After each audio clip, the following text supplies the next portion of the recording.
Now, this is a good one. We're talking here about transferring your values. You can't do that with a will, but there are some things you can do to make that happen. Most plans focus on the financial side of things, and that's important. But for me, the primary objective is to help you maintain family harmony, because I've seen too many times where siblings wind up not talking to each other, not being brothers and sisters anymore, because the money has gotten in the way, or even more importantly, the sentimental items.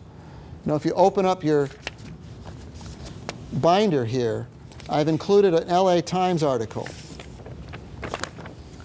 which says that your children are 5 times more likely to engage in conflict when it comes to the emotional items that you leave them.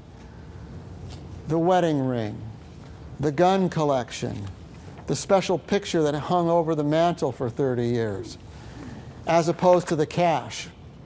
So you should not ignore that side of your estate plan, and that is really interesting reading for you.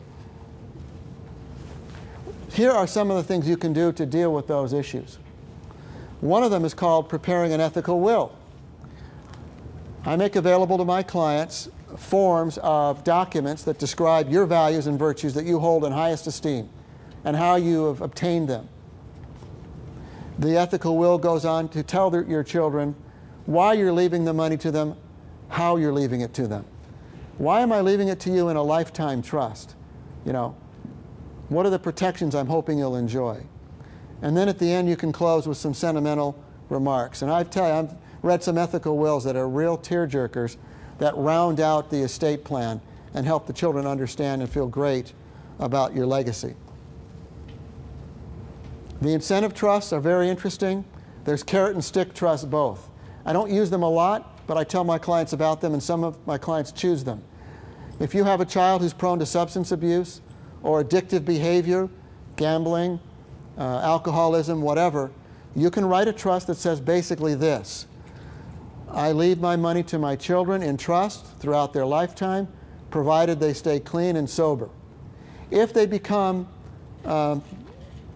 convicted of a crime or are seen to be chronically addicted to a harmful substance, their trust funds are cut off until they go through a rehab program, which, by the way, the trust will pay for, and then they can resume their distributions. Or as soon as they've cleared their probation, the trust funds will be made available again.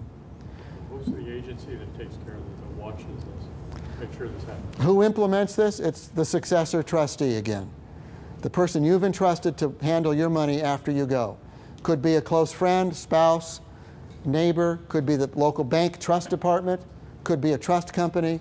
There are agencies out there that will handle that for you. If you have a problematic child, I suggest you consider using an institutional trustee so that your loved one, your friend, relative doesn't have to handle that heat, because there's going to be some heat, and the professionals handle it well.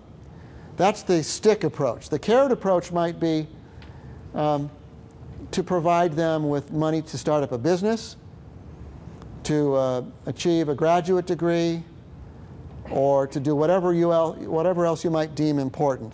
If they want to serve a church-related mission, a humanitarian service of some sort, extra money will be provided. So these kinds of things are available to custom tailor your plan.